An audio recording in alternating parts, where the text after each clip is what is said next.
কোরবানির পশু জবাই করার সময় ভাগীদারদের নামের তালিকা পাঠ করা জপা এটা আবশ্যক কিনা। অনেক সময় দেখা যায় যে কোরবানির পশুকে শোয়ানো হয়েছে এবং চেপে ধরা হয়েছে, এরপর নামের তালিকা জোগাড় করা নিয়ে আমরা দৌড়াদৌড়ি শুরু করছি এবং কোনো এক দুটি নাম বাকি থাকলে সেগুলো কালেকশন করছি, সংগ্রহ করছি। তো এই কাজটি আদৌ কোনো প্রয়োজন আছে কিনা।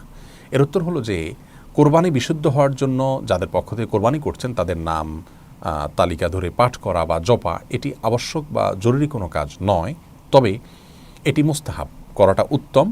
তবে এর মানে এই নয় যে পশুকে শোয়ানোর পরে এটি করবেন। আগে থেকে নামের তালিকা যদি প্রস্তুত থাকে তাহলে আপনি জবের ঠিক আগ মুহূর্তে বিসমিল্লাহি আল্লাহু আকবার আল্লাহুম্মা মিনকা ওয়ালাক পাঠ করার পর যাদের পক্ষ থেকে কোরবানি করছেন তাদের নাম উল্লেখ করলেন, আল্লাহ এটা অমুক অমুকের তরফ থেকে আপনি কোরবানি হিসেবে কবুল করুন, এভাবে বলে আপনি জবে শুরু করলেন।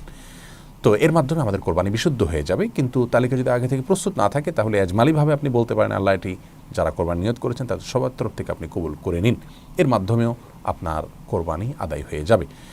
তালিকা ধরে পাঠ করতে গিয়ে আমরা এটাকে এত আবশ্যক বানিয়ে ফেলেছি আজকাল যে নামের সাথে বাবার নাম লাগবে, আবার বাবার নাম না হলে আমরা সেটার জন্য অপেক্ষা করতে থাকি। সন্দেহ নেই নামের সাথে বাবার নাম সহ উল্লেখ করে যদি আপনি বলেন তো বলতে পারেন, কিন্তু এটি জরুরি বা আবশ্যক কোনো কিছু নয়।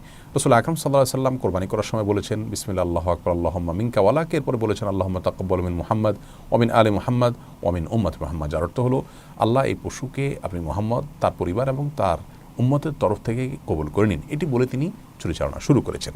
অতএব আমরাও এটি শেষ মুহূর্তে বললে সেটা মুস্তাহাব, উত্তম, ভালো, সন্দেহ নাই, কিন্তু এটিকে আবশ্যক মনে করে পশুকে হয়তো কষ্ট দেওয়ার কোনো কারণ নেই। আর আগে থেকে প্রস্তুতি থাকা উচিত এর জন্য। আল্লাহ তাআলা আমাদেরকে বোঝার তৌফিক দান করুন।